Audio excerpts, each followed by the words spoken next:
My daughter used my credit card for a luxury honeymoon with my son-in-law.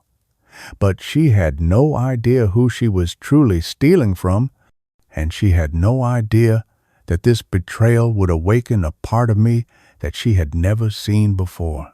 Don't forget to subscribe to the channel and comment where you're watching from.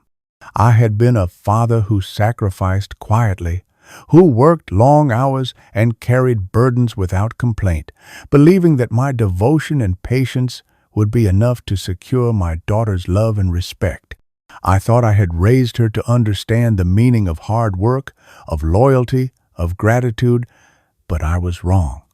The moment I saw the charges piling up on my bank statement, charges from Paris, Rome, and Barcelona, each one tied to her smiling face on social media, I felt the sting of betrayal so deep it rattled my bones. My daughter had stolen from me, taken my credit card without permission, and used it to fund a honeymoon of luxury that neither she nor her arrogant husband had earned. You might think this was simply about money, but for me, it was about something far greater. It was about respect. It was about dignity. It was about the countless nights I had gone without so she could have everything, and the cruelty of her repaying me with theft and mockery. When I confronted her, she laughed. She told me it was just money, that I would be fine. And when her husband spoke, he sneered, telling me to let it go, as if my years of sacrifice and my pain meant nothing. That was the moment the man they thought was weak, the man they thought would always forgive, began to fade away.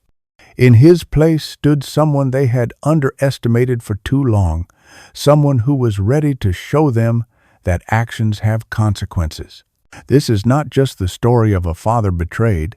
This is the story of justice, of a plan carefully crafted and executed with precision. It is the story of how I took back my dignity and made them pay for their arrogance. You will hear how their perfect life crumbled piece by piece, how their finances collapsed, how their reputations were shattered, and how their comfort was ripped away until they stood with nothing. Every tear they cried, every plea they made, was the echo of their own greed coming back to haunt them. I gave them everything, and they gave me betrayal. So I gave them something in return: consequences. If you think you know how far a parent will go when they are pushed to the edge, think again, because what I am about to share will show you exactly what happens when the underestimated victim decides to fight back. And trust me, this is only the beginning. I was not born into a life of comfort or ease. Every dollar I earned came from calloused hands, aching joints, and nights where sleep was a luxury I could not afford. From the moment my daughter was born, I made her the center of my world, and every decision I made was weighed against one question: will this give her a better life than mine? I worked construction by day, hauling bricks and steel until my back screamed for rest, and in the evenings I took shifts as a janitor, scrubbing floors that no one else wanted to touch. There were times I came home so tired I could barely lift my head, but the sound of her laughter kept me going. I wanted her to have what I never did. When she started school, I made sure she had clothes that made her feel like she belonged, even if it meant I wore the same shirt for years. I denied myself new shoes so she could have the brand names her classmates bragged about. When she begged for piano lessons, I tightened the budget further, eating rice and beans for weeks so I could afford the teacher's fee. Every report card, every small accomplishment felt like proof that my sacrifices were worth it. When she wanted to join summer camps, when she wanted to travel with her classmates, I always found a way. I picked up extra shifts, sold the old tools I had kept from my youth, even borrowed from friends when my wages came up short. I never told her how much I struggled to keep up. I smiled and handed her the money, proud that she could stand shoulder to shoulder with those who had been born into privilege. As she grew older, the sacrifices grew heavier. When she was accepted into university, the tuition alone was more than I had ever seen in my bank account at one time. Still, I signed the loans, promising myself I would carry the weight so she could chase her dreams. I took on weekend jobs, let the mortgage payment slip into the danger zone more than once, and pawned cherished belongings that had been my only luxuries. My daughter never knew that I went hungry some nights, convincing myself I was not that hungry anyway, just so I could send her money for books and living expenses. When she wanted a car to get to campus, I gave up on fixing my own and bought hers instead. People told me I was too soft, that I spoiled her, that one day she might not understand the value of what I gave, but I ignored them because in my heart I believed love was proven through sacrifice, that she would see the years I spent breaking my body and would be grateful. I thought that by carrying every burden, she would learn what it meant to be selfless. I thought she would honor the life I gave her. What I did not know then was that every sacrifice I made was teaching her something else entirely, something that would come back to destroy me. The day of my daughter's wedding was supposed to be the crowning jewel of all the sacrifices I had made, the moment where every drop of sweat, every sleepless night, and every ache in my bones would feel justified as I watched her step into a future built on the foundation of my toil. The venue gleamed with chandeliers and gilded mirrors, the tables draped in white linens and crowned with roses imported at a cost that made my stomach churn, but I told myself it was worth it. She had dreamed of this day since she was a child, and I wanted her to have every detail exactly as she envisioned. The truth was, I paid for nearly all of it: the venue, the food, the music, the flowers, even the intricate lace on her dress. Each bill that arrived chipped away at the fragile security I had managed to build, but I swallowed my fear and signed the checks, telling myself that a father's duty was to ensure his daughter never felt the sting of scarcity, at least not on the most important day of her life. When she walked down the aisle in that gown, radiant beneath the colored light streaming through stained glass windows, I felt a swell of pride so strong it almost erased the knowledge of what it had cost me. Guests whispered in admiration at the beauty of the ceremony, at the elegance of the reception, and I forced a smile, as though I was not silently calculating the debts that would haunt me for years to come. I danced, I toasted, I delivered a speech that spoke of love, loyalty, and sacrifice. Words I meant from the bottom of my heart even as my hands shook from exhaustion. No one saw me duck away between moments to stare at my phone, wondering how much deeper the bank account had been drained. No one saw the quiet panic every time a server brought out another course or another round of champagne. They saw only a proud father, giving his daughter the wedding of her dreams, and I let them see that because I wanted her to feel like a princess, not the daughter of a man who had spent his life scraping by. As the night wore on and the newlyweds departed in a car showered with petals and ribbons, I remained in the empty hall, surrounded by the aftermath of celebration, staring at the crumpled receipts stuffed into my pocket. My body ached, my heart was full, but my soul carried a weight I could not shake. I told myself again and again it was worth it, that one day she would look back and see how much I gave, how far I stretched myself to make her dreams real. I believed even then that my love and sacrifice would be honored. I did not know that this wedding was not the end of my sacrifice, but the beginning of the betrayal that would shatter me. Only a few days after the wedding, when I was still trying to recover from the exhaustion of the event and the weight of the bills stacked on my kitchen table, I opened my phone to a stream of notifications that made my blood run cold. Friends and relatives had tagged me in photos of my daughter and her new husband, their smiles wide, their arms wrapped around each other in front of landmarks that most people only dream of visiting. There they were at the base of the Eiffel Tower, champagne flutes in hand, her caption boasting about love and luxury. Another post showed them gliding along the canals of Venice in a gondola, his arm draped casually around her shoulders as if the world belonged to them. In yet another, they posed in Barcelona, shopping bags dangling from her wrists, her grin radiant as she wrote about treating ourselves because we deserve it. Post after post filled the screen, each one more extravagant than the last, the backdrop shifting from Rome to Paris to Spain, as though they were on some grand tour reserved for the wealthy and privileged. My hands shook as I scrolled through the images, my chest tightening with each new picture. How could this be? Before the wedding, she had told me they were not planning anything fancy, maybe just a small trip nearby, nothing more.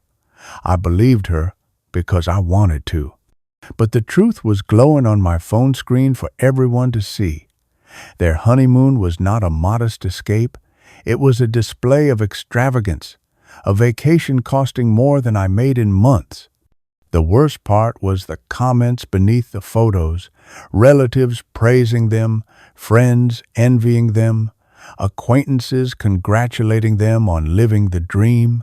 Several even tagged me directly, writing things like, "Your father must be so proud to see you so happy," and "What a gift from such a loving dad." My stomach twisted at those words because, while the world assumed this lavishness came from my generosity, I knew I had not given them a single penny for a honeymoon. I could barely keep my own lights on after the wedding bills. So how had they afforded it? That question clawed at me until it became unbearable. I stared at the photos long into the night. Each smile, each glass of wine, each caption about luxury echoing like mockery in my mind. I wanted to believe there was an explanation, that maybe his family had stepped in, or that they had saved quietly, or that some miracle had made it possible. But the doubt lodged itself deep in my chest, festering like a wound I could not close. Their joy, once something I wanted more than anything, now felt like a knife twisting slowly. Because behind the glittering photos, behind the flawless filters and beaming smiles, I sensed the shadow of something darker, something that would soon come crashing into my life with a force I was not prepared for. As I stared at their endless parade of photos, the same question played over and over in my mind until it echoed like a drumbeat I could not silence. How could they possibly afford this? The Eiffel Tower, the gondola rides, the five-star hotels, the designer shopping bags, each detail screamed of wealth, and yet I knew better than anyone that they did not have it. My daughter had relied on me her entire life, leaning on my sacrifices whenever the world demanded more than she could give. Even as an adult, she still came to me when rent was due, when her car broke down, when bills piled too high for her modest salary to handle. Her new husband was no better. A man still at the start of his career, barely scraping by on wages that barely covered his own expenses, let alone the kind of luxury they now flaunted across Europe. They had no savings, no inheritance, no sudden windfall. Every time I turned it over in my mind, the math refused to add up. I tried to give them the benefit of the doubt at first. Maybe his family had stepped in. Maybe they had been saving quietly without telling me. Maybe they had received a generous gift from some friend or relative. But each possibility collapsed under the weight of what I knew. His family lived modestly, struggling in their own way, and saving had never been her strength. If she had managed to stash away money, I would have known, because she had always come to me when her accounts ran dry, and no one we knew was wealthy enough to hand them tens of thousands of dollars as a gift. The more I thought about it, the heavier the unease grew, a slow poison spreading through my chest. I replayed little conversations we had before the wedding, her offhand jokes about me being her safety net, her casual comments that I would always be there to help. At the time, I laughed them off as the thoughtless words of someone who had never truly struggled, but now they rang in my ears with a darker tone.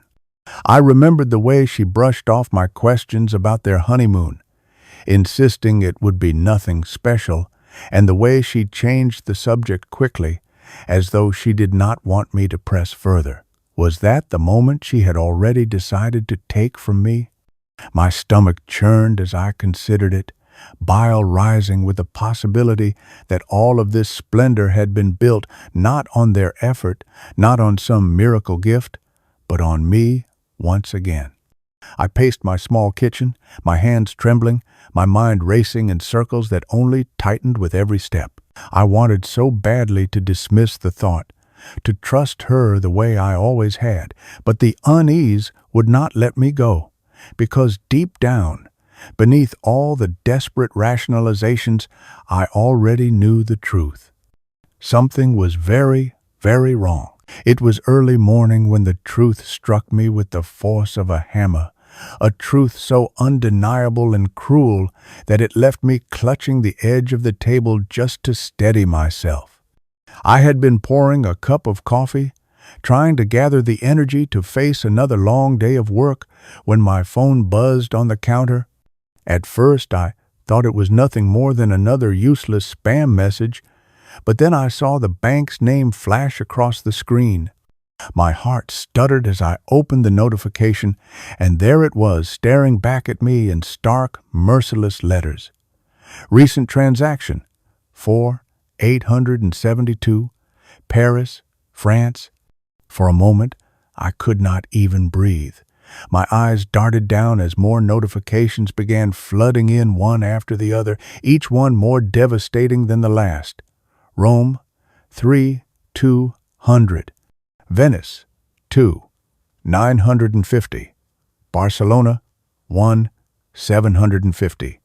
Each line was like a knife carving deeper into my chest, each charge a cruel confirmation of the fear that had been gnawing at me since the honeymoon photos first appeared online.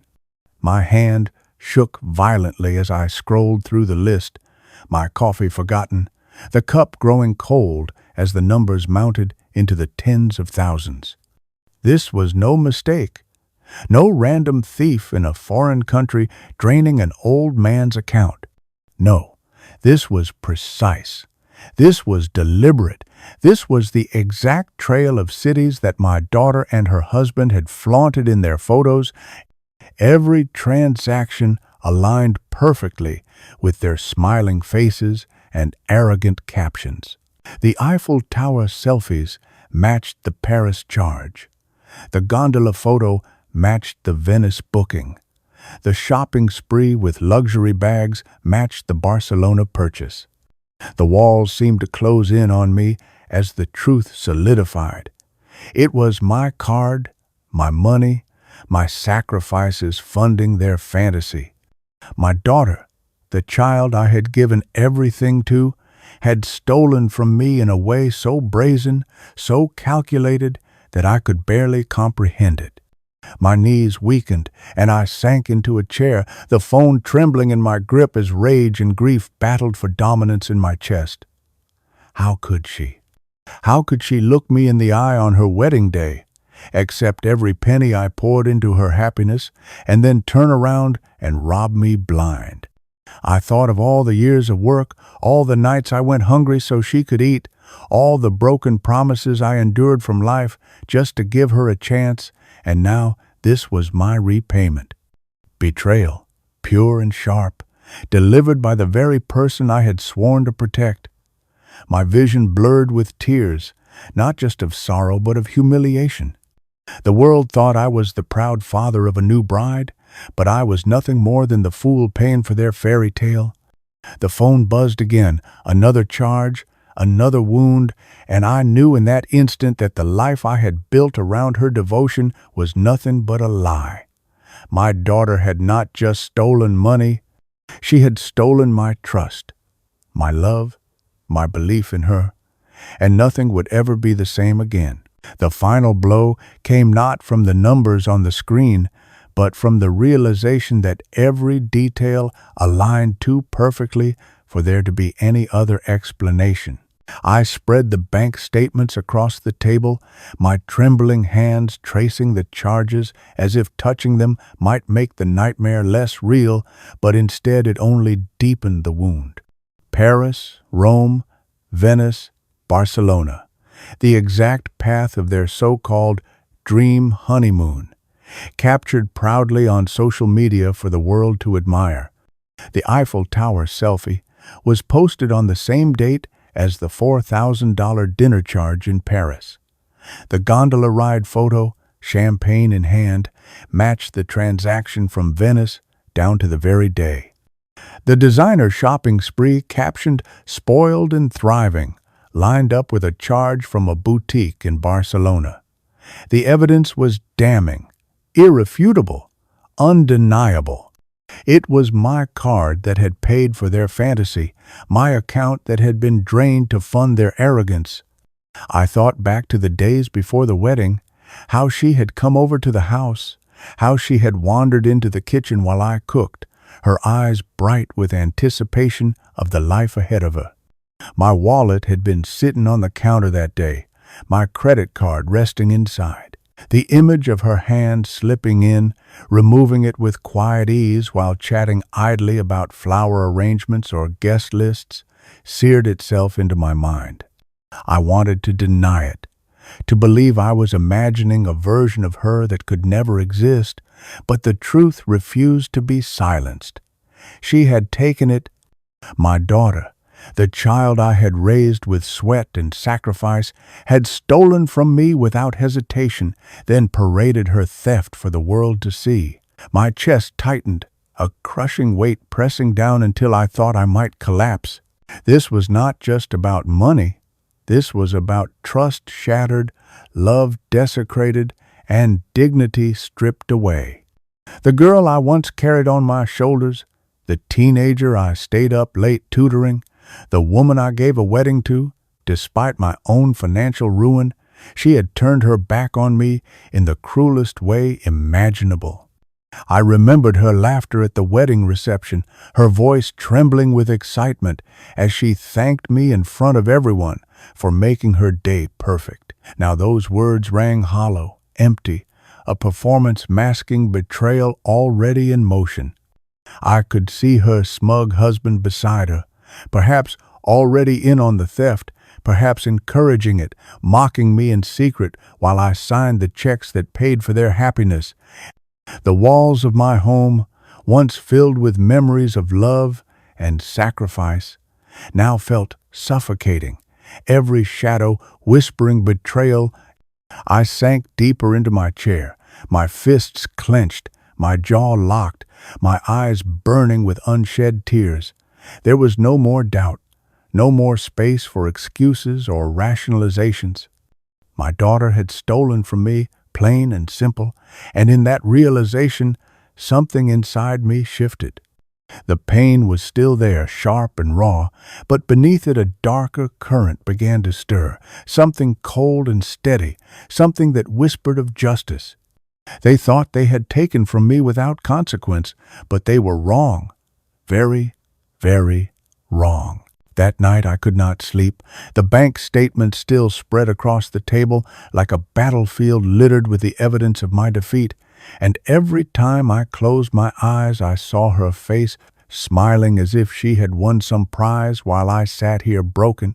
The hurt burrowed deep into me, not just because of the money, but because of what it meant, because of what it said about the bond I thought we shared. I raised her alone, worked until my body gave out, starved myself of comfort so she could grow up without ever knowing the taste of hunger or the shame of going without. I thought that by giving her everything I never had, I was teaching her the value of sacrifice, the meaning of love. But what if I had only taught her to take, to expect, to demand? Where did I go wrong? Was it the brand name clothes I bought even when I couldn't afford my own? Was it the piano lessons I scraped together money for while eating canned soup for weeks? Was it the endless times I said yes when I should have said no? I replayed every choice, every sacrifice, every indulgence, wondering which moment planted the seed of entitlement that grew into the betrayal, now choking me. The humiliation burned just as fiercely as the grief. Relatives and friends had seen their pictures, had tagged me with words of admiration, had assumed I had blessed them with that honeymoon the same way I had blessed their wedding. To them, I was the generous father giving his daughter the world. In reality, I was the fool she robbed blind, the man left behind in a silent house with nothing but overdue bills and a hollow ache in his chest. I sat in my chair with my head in my hands, tears streaming down my face, my body shaking as if it could not contain the storm inside me. I thought of her as a child, running barefoot through the yard, calling me her hero. I thought of her late at night when she was sick, clutching my hand, trusting me to make everything better. I thought of every moment I believed she loved me for who I was, not just what I could give. And now all those memories felt poisoned, tainted by the knowledge that somewhere along the way love had turned to greed. My heart whispered that I had failed as a parent, that this betrayal was my punishment for giving too much. The spiral of doubt tightened around me, squeezing the breath from my lungs until I felt I might suffocate. Perhaps I was never enough. Perhaps nothing I gave would have ever been enough. But then, in the darkest pit of that spiral, something cold began to form. A flicker of clarity that told me I was not broken beyond repair, that I had been wronged, not because I was weak, but because I had been too strong for too long. And that realization, small as it was, became the ember of something dangerous, something that would grow. I remember the day I finally confronted her, the bank statements clutched in my hand like weapons, my voice shaking as I demanded an explanation. I thought, perhaps foolishly, that when she saw the toll it had taken on me, when she realized the depth of her betrayal, she would at least have the decency to admit it, maybe even apologize. Instead, she looked at me with that same casual arrogance she had always carried, the kind of look that made me feel small in my own home, and she shrugged as if I had brought her a trivial problem. "It's just money, you'll be fine," she said, the words rolling off her tongue like they meant nothing.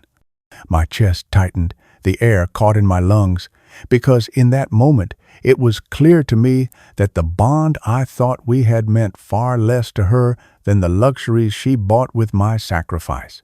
Just money, she called it, as if the years of labor that earned those dollars were nothing more than spare change. As if the countless nights I came home too tired to stand had no value. As if the dignity I lost in scraping and saving for her future was worthless. My voice cracked as I told her she had stolen from me, that she had used me, that I was drowning under the weight of her selfishness, but she barely looked up from her phone, scrolling with a bored expression. "You always find a way," she added, her tone dismissive. "You're tough. You'll figure it out like you always do." Her words sliced deeper than any theft could have, because they revealed the truth I had been too blind to see. She did not see me as her father anymore. She saw me as a resource, a safety net, a man who would bend until he broke because he always had. There was no remorse in her eyes, no shame in her voice, only entitlement, only expectation. My hands shook as I tried to reason with her, begging her to understand the weight of what she had done, but the more I pleaded, the more she brushed me off, like a child swatting away an insect. That was the moment something inside me hardened. The pain was still there, sharp and merciless, but beneath it a cold resolve began to rise. She could laugh, she could dismiss me, she could call it just money, but I knew better. I knew the value of every hour I had worked, every meal I had skipped, every tear I had shed in silence so she could shine. And I knew that if she would not recognize the truth willingly, then I would make sure she recognized it through consequences she could never ignore.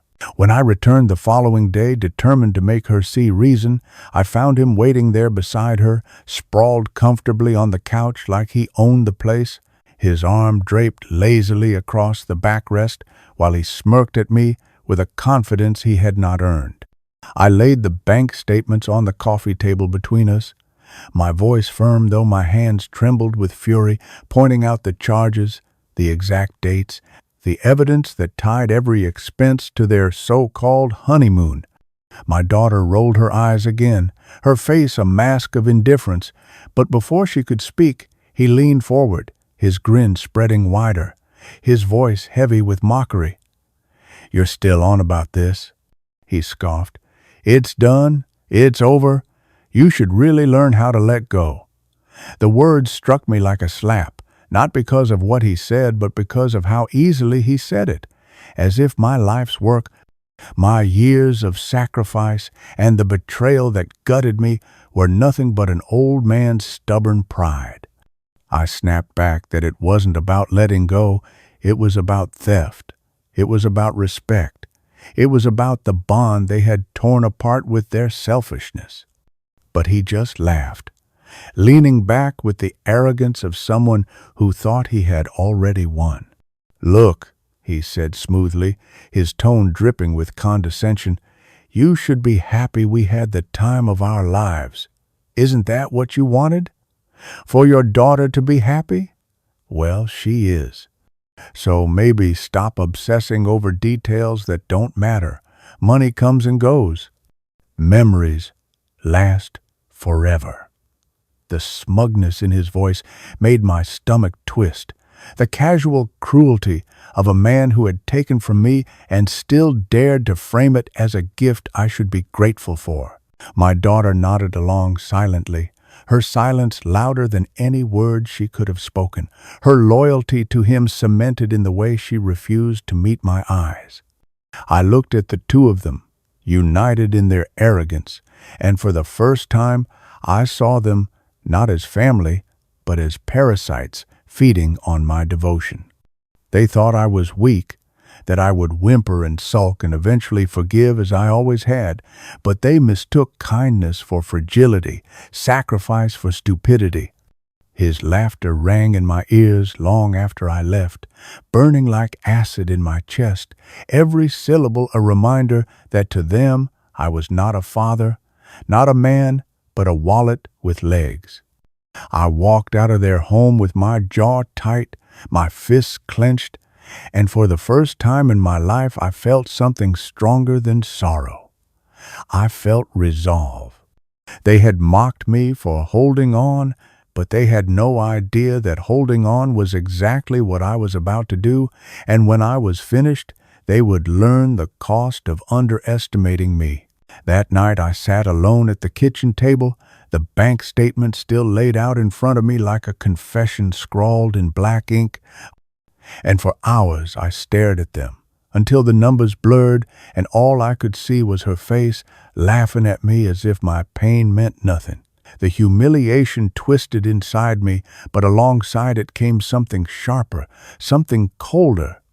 I had always believed that kindness was strength, that sacrifice was proof of love, that by giving her everything, I could shield her from the hardships that had scarred me. But now, after all I had endured, I finally saw the truth. My kindness had not built gratitude, it had built entitlement. My sacrifices had not taught her love, they had taught her to take without limit. Every yes I uttered when I should have said no had shaped her into someone who saw me not as her parent, but as her endless resource. And her husband, with his sneering arrogance, had only cemented that view, daring to mock me for caring about the betrayal that had gutted me. I gripped the edge of the table until my knuckles whitened, my chest heaving with a storm I could no longer contain. Enough. The word pounded through my mind like a hammer. Enough of being dismissed. Enough of being stolen from. Enough of being humiliated in my own family. I had bent for too long, bent so far I had nearly broken, but I would not bend again. For years they had mistaken my patience for weakness, my generosity for stupidity, and my silence for defeat.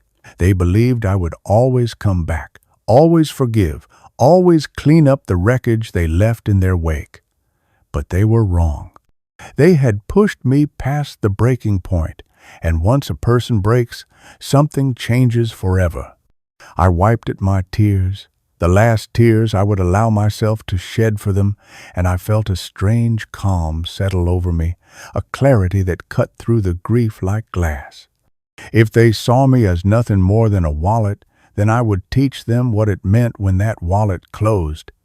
If they saw me as a fool, then I would show them the intelligence they had underestimated. If they thought I was powerless, then I would prove to them how much power a parent still holds when they decide they have nothing left to lose. The love I once felt was still there, but it had hardened into something else, something they would soon come to fear. I whispered into the silence, my voice low and steady, "No more." And in that moment, I knew this was not the end of my story. It was the beginning of theirs, the story of what happens when you build your happiness on the back of someone's sacrifice and arrogance blinds you to the cost. They had taken my kindness for granted, but now they would learn what it meant to provoke the resolve of a parent who had finally decided to stop giving. The moment I decided that enough was enough, I felt something inside me shift, as if the years of exhaustion and heartbreak had condensed into a single sharp point of focus. No more tears, no more pleading, no more begging her to understand what she had done to me. If she would not listen to words, then she would listen to consequences, and consequences require proof. That night I began to work in silence, moving through my small house with a determination I had not felt in years. I pulled out the folders where I kept my bank records, each page a record of sacrifice, each statement a reminder of what I had given. I printed every charge from their honeymoon, highlighting the exact dates, circling the locations that matched their smiling posts online. Next came the wedding contracts. I dug through my filing cabinet until I found them, thick with clauses and payments I had made to ensure her dream day was flawless. I placed them in a neat stack, evidence of how much I had already done, how deep I had already bled for her happiness. Then I turned to their social media. Post after post scrolled beneath my fingers, each photo a piece of the puzzle, each caption an arrogant declaration of how proud they were to live a life they had not earned. I took screenshots of every one of them, carefully labeling them with the corresponding charges on my statements. Her champagne toast at the Eiffel Tower lined up with the five-star restaurant in Paris. His shopping bags in Barcelona matched the luxury boutique purchase.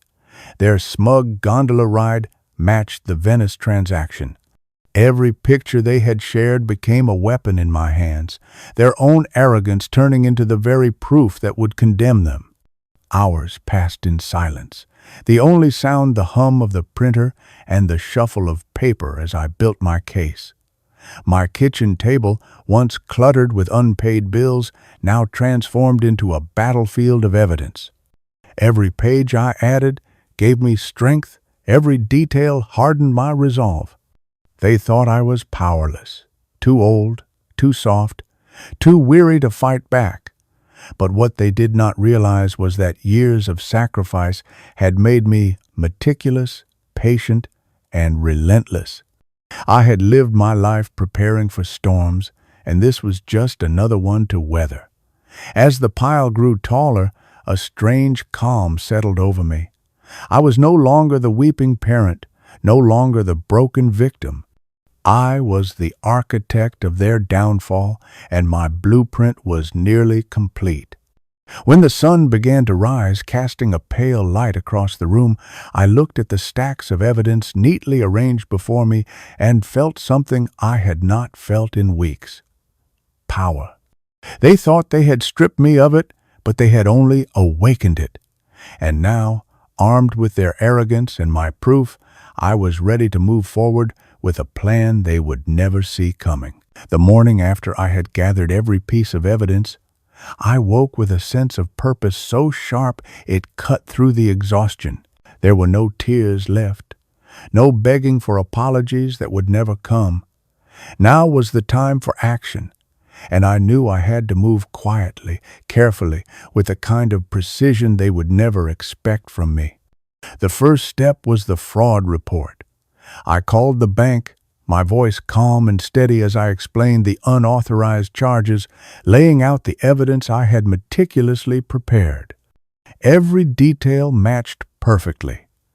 The dates, the locations, the screenshots of their photos flaunting the very luxuries they had bought with my card. The representative on the other end spoke in clipped, professional tones, but I could hear the surprise in her voice as I explained how it was my own daughter who had stolen from me. Still, policy was on my side. Case opened, investigation underway, and with that, the process had begun. The second step was to protect myself. I went through every account, freezing what needed to be frozen, changing passwords, securing details they had once been able to lean on so easily. No more late-night calls asking me to transfer money. No more access to the safety net they had treated as their birthright. The digital door slammed shut, and for the first time I felt a measure of safety from their grasping hands. But I did not stop there.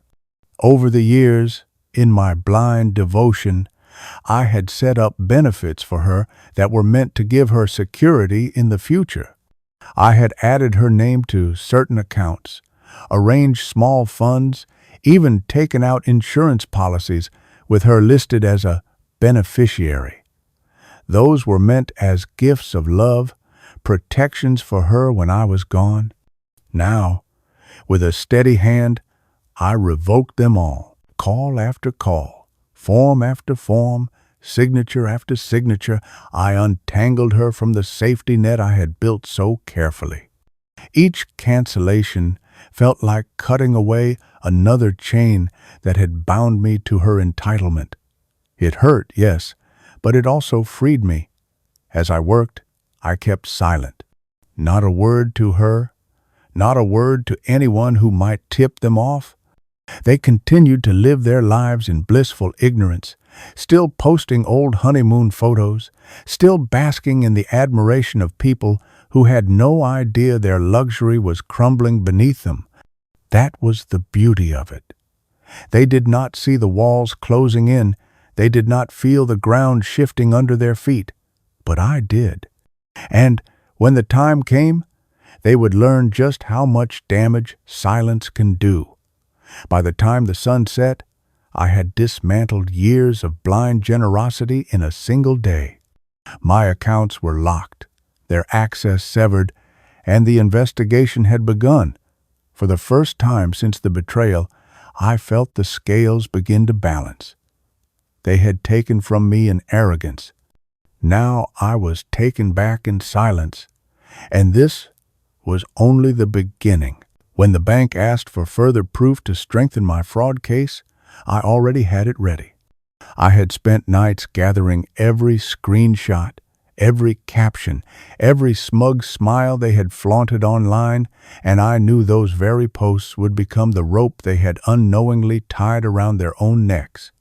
Sitting at my kitchen table, I organized the evidence into a neat timeline. Paris. First, the Eiffel Tower photo, where my daughter raised a glass of champagne high into the air, captioned, "Living our best life. No regrets." The timestamp of that post matched perfectly with the 4,872 charge at a five-star restaurant in the heart of Paris. Then Venice, the photo of them kissing in a gondola, her hand clutching a designer shopping bag, uploaded the same day my card was billed nearly 3-0 for gondola services and luxury goods. Rome came next, their tour of the Colosseum, their faces glowing with the thrill of adventure, matched with another series of staggering transactions. And finally, Barcelona, the grinning photo in front of a boutique, captioned, "Because love deserves luxury," sitting right beside the 1,750 charge that had drained what little remained of my credit line. I compiled everything into a packet, pairing each charge with the corresponding photo, caption, and date. It was irrefutable. It was damning, and it was theirs. When I sent it to the bank investigator, I half expected doubt or hesitation, but instead I was met with silence, followed by a simple acknowledgement, "Thank you, ma'am. This will be more than enough to proceed." For the first time since this nightmare began, I felt the faintest glimmer of justice. They thought their honeymoon was proof of success, a glittering performance for the world to admire, but they had not realized they were documenting their crime step by step, handing me the very ammunition I needed to destroy them. I could almost hear their laughter in those photos, mocking me with every toast, every pose, every caption dripping with arrogance. But now that laughter had been turned against them. It was no longer their triumph. It was my evidence. As the days passed, the bank's investigation moved forward quickly, and with each update I felt a weight lifting from my chest. Soon, the charges would be reversed, the fraud confirmed, and the financial burden ripped out from under them. They had stolen from me thinking I would never fight back, that I was too weak or too naive to defend myself. But what they had failed to understand was that arrogance leaves a trail, and theirs was painted across the internet for everyone to see. I sat back in my chair after sending the last set of screenshots, a quiet satisfaction filling the hollow space that grief had left behind. They had built their fantasy on theft, but I had turned their fantasy into their undoing. And when the truth finally came crashing down on them, it would be with the weight of their own pride. They returned from their glittering parade across Europe with the same arrogance they had left with, still smiling in the photos they posted from the airport, still basking in the admiration of people who thought their honeymoon had been the picture of success. But their triumph lasted only until they tried to pay for their first tank of gas on the way home. Declined. Confusion etched across their faces. They tried another card. Declined again. By the time they pulled into their apartment, the cracks in their perfect facade had already begun to show. I imagined the scene unfolding as they sat at their dining table, phones in hand, faces pale as they realized their accounts had been frozen. One by one, the notifications would roll and credit limits slashed, accounts under investigation, transactions reversed. The charges they had celebrated online as proof of their luxurious escape were now gone, clawed back by the bank as evidence of fraud. The 4,872 Paris dinner erased. The gondola rides in Venice gone. The boutique splurge in Barcelona reversed like it had never happened. But the humiliation was very real, because their credit reports were already scarred, their names marked with the weight of dishonesty.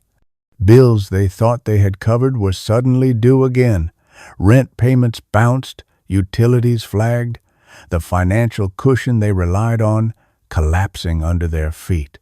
I could picture my daughter's voice rising in panic as she asked how this could happen, her husband snapping back with curses, both of them scrambling to find someone else to blame. And when they finally realized that they could not access my accounts anymore, that the safety net they had always counted on had been quietly severed, I wondered if they thought of me then. I wondered if they saw my face in the silence of their empty wallets, if they understood that the one they mocked as weak had been the one holding up their entire world. They had strutted through Europe on stolen money, living a dream built on betrayal, but now they were back in reality, and reality was merciless. They were not rich, not powerful, not untouchable. They were broke, their reputation stained, their credit ruined. And all of it happened before they even had time to unpack their suitcases. For years, they had seen me as a fool who would always pick up the pieces, but this time there would be no rescue. This time, their fall was their own. I sat in my chair with the bank's confirmation email glowing on my screen, a calm satisfaction spreading through me. Their luxury had vanished like smoke. Their security burned to ash, and for the first time, I felt the balance begin to shift. They had stolen my dignity when they stole from me, but now I was reclaiming it, piece by piece, as I watched their false kingdom crumble. It did not take long for the whispers to spread, because families have a way of carrying secrets faster than fire, and theirs was a secret too ugly to remain hidden. At first, it was a cousin who called me after hearing from a friend who worked at the bank. Then, it was my sister, her voice sharp with disbelief as she asked if it was true that my own daughter had stolen my credit card for her honeymoon.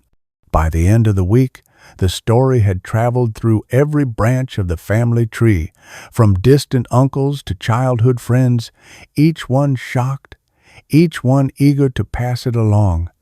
The perfect couple who had paraded their love online with glittering photos and smug captions suddenly looked very different in the eyes of everyone who had admired them.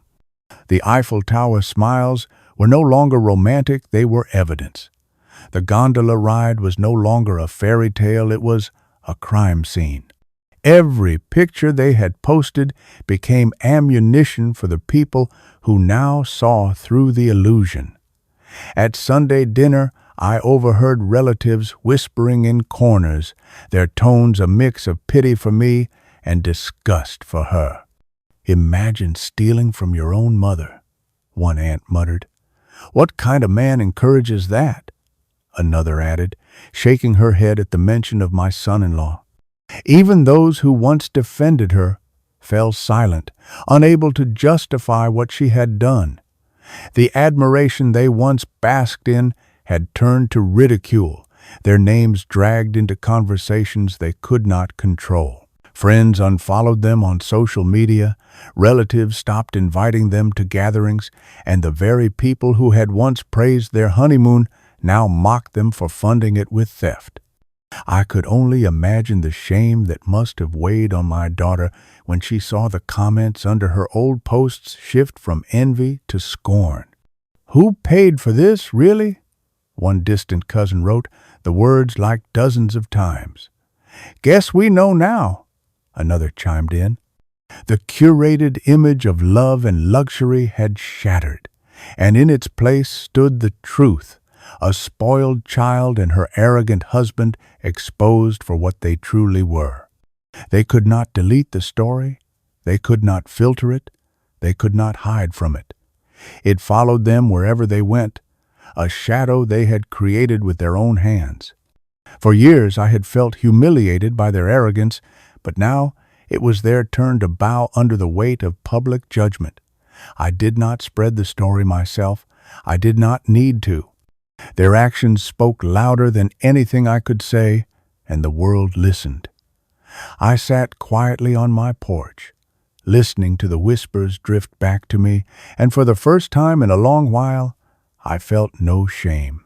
The shame was theirs now, and it would cling to them far longer than any of the luxury they had stolen. Their perfect image was gone, and in its place was the truth they could never erase. For years I had signed my name beside hers, the invisible safety net that kept her world intact, never questioning the wisdom of tying my financial stability to hers because I believed it was my duty as a parent to ensure she never went without shelter. I remembered the day she came to me, eyes wide with excitement, asking me to co-sign the lease for their new apartment because the landlord had doubts about their income.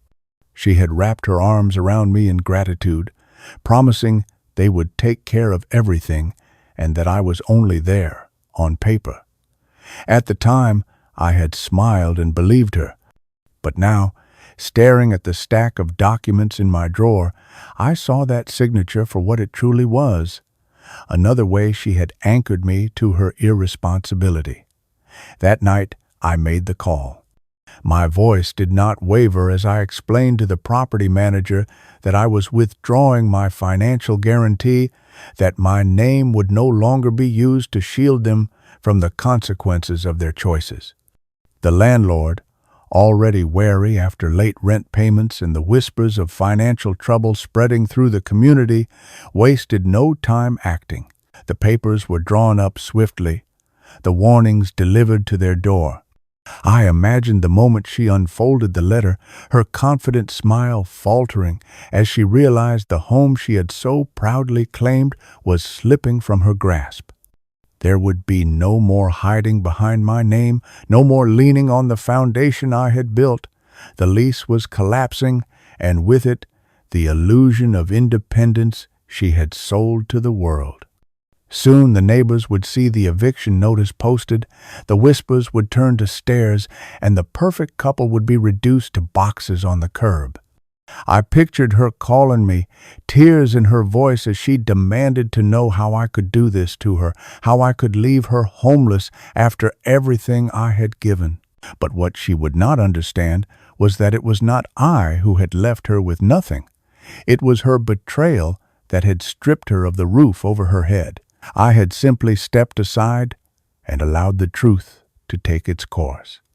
The apartment she flaunted, the life she pretended was her own, all of it had been propped up by me, and when I pulled my name away, the structure crumbled. I felt no joy in imagining her dragging boxes out to the street, but I did feel justice, a quiet, steady justice that told me I was finally reclaiming the dignity she had stolen.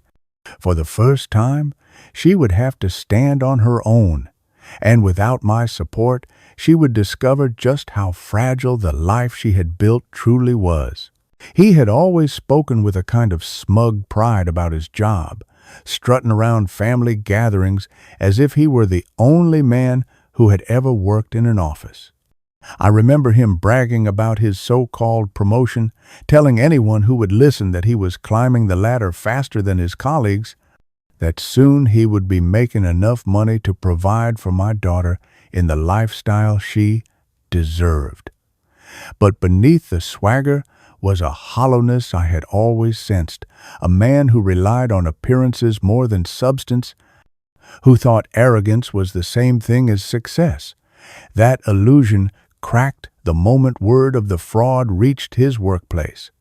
I did not have to call his employer. The world did it for me.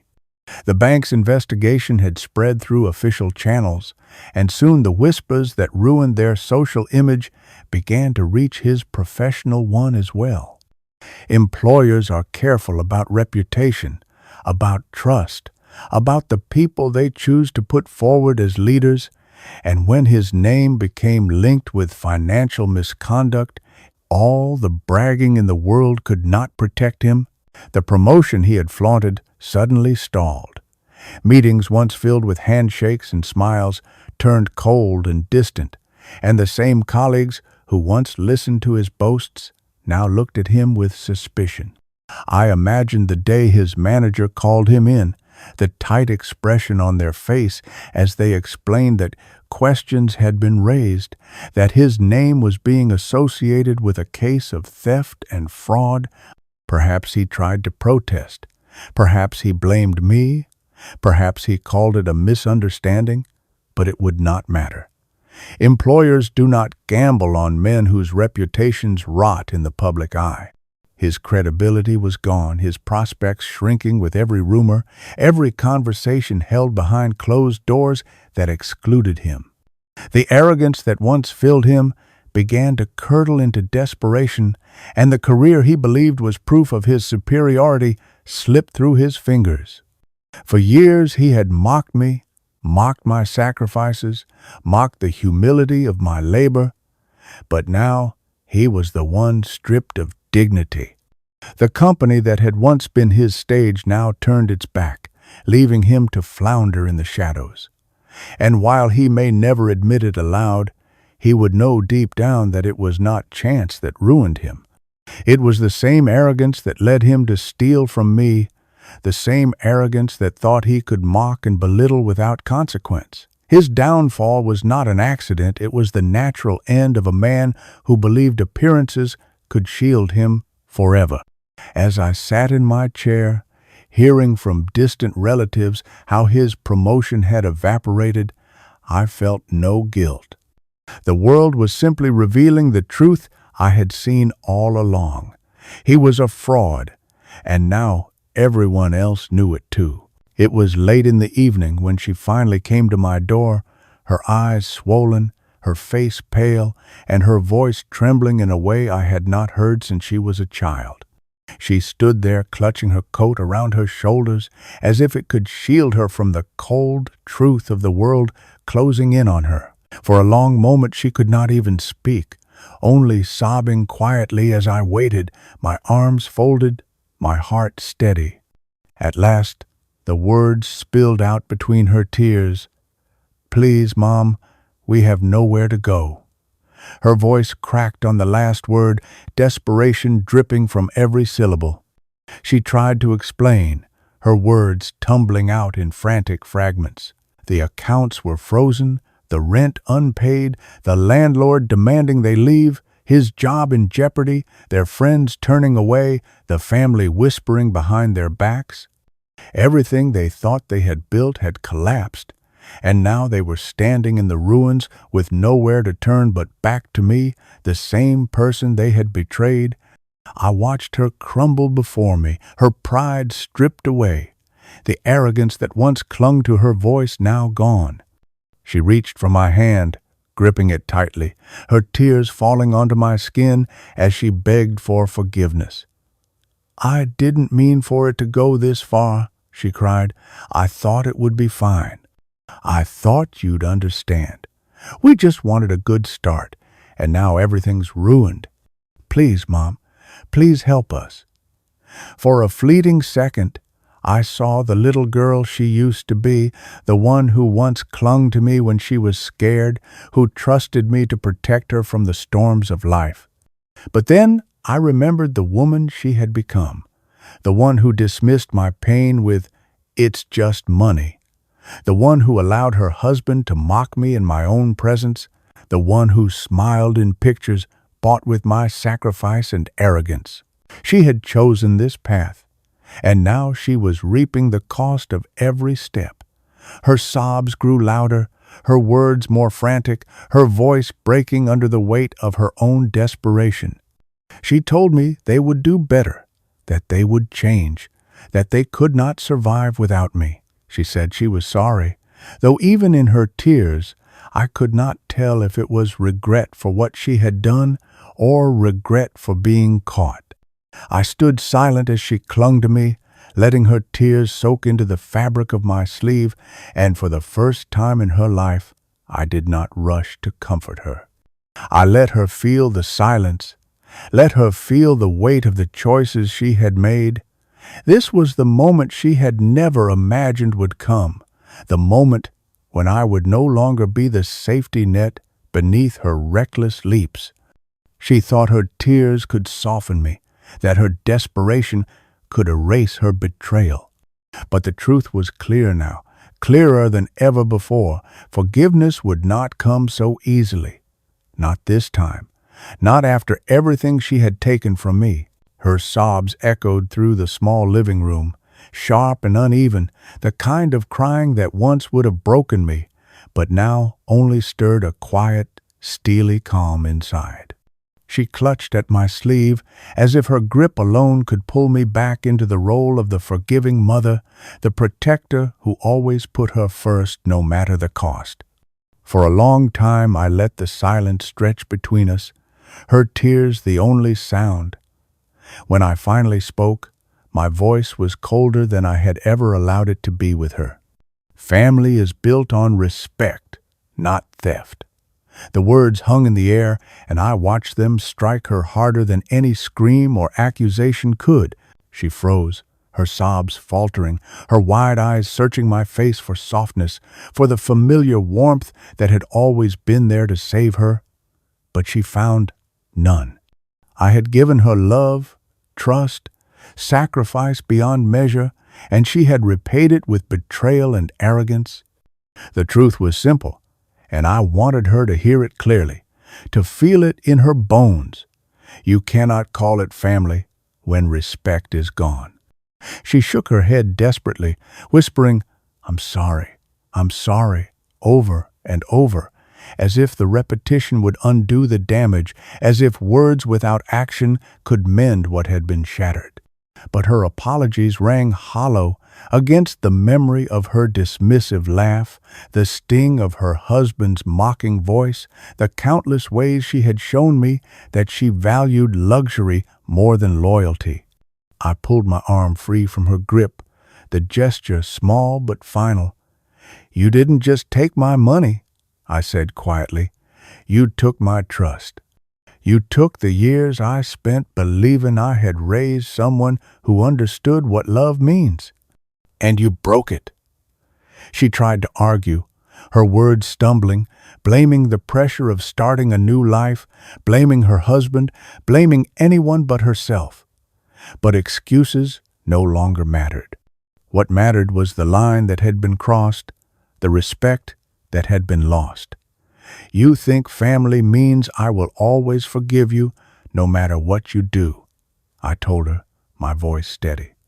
But family without respect is nothing more than strangers with shared blood. And right now, that is what you've made us. Her face crumpled at those words, her body shaking as she dropped to her knees, begging me not to turn my back. But in truth, she had turned her back on me long before, when she chose deceit over honesty, greed over gratitude. I stood tall, my heart heavy but resolute, and repeated the words once more, slower this time, so there would be no doubt, no misunderstanding. Family is built on respect, not theft. Then I turned from her, leaving her sobs behind me, knowing that the lesson she refused to learn through love, she would now have to learn through loss. The night was still as I stepped outside, the cool air brushing against my face like a quiet reminder that a new chapter had begun. Behind me, through the thin walls of my home, I could still hear her muffled sobs, the pleading voice of a daughter who had finally been stripped of the illusions she once wrapped herself in. For years I would have rushed to her side, gathered her into my arms, and whispered promises that I would make everything right again. But not anymore. I walked slowly down the porch steps, each step steady, each step lighter than the last, as though I were shedding the years of burden that had bent me low. For so long I had carried the weight of sacrifice, of giving without limit, of enduring betrayal while convincing myself it was love. Tonight I had finally laid it down. Tonight I chose myself. The sky above was clear, the stars sharp against the darkness, and for the first time in years I lifted my head to meet them without the heaviness of shame pressing on me. My daughter's cries were no longer shackles on my heart, but echoes of the lesson she now had to learn. That betrayal carries consequences, that respect cannot be bought with blood, and that love without gratitude will always collapse. I thought of every insult, every mocking laugh, every dismissive shrug that had cut me deeper than any thief's knife. I thought of the years of labor, the nights of exhaustion, the sacrifices that went unseen, and I realized none of it had been in vain. Not if it brought me to this moment of clarity, this moment of peace. She had chosen her path, and now she would face the truth of it without me shielding her from the storm. My dignity, once stripped from me, now rested firmly in my hands again, stronger than before.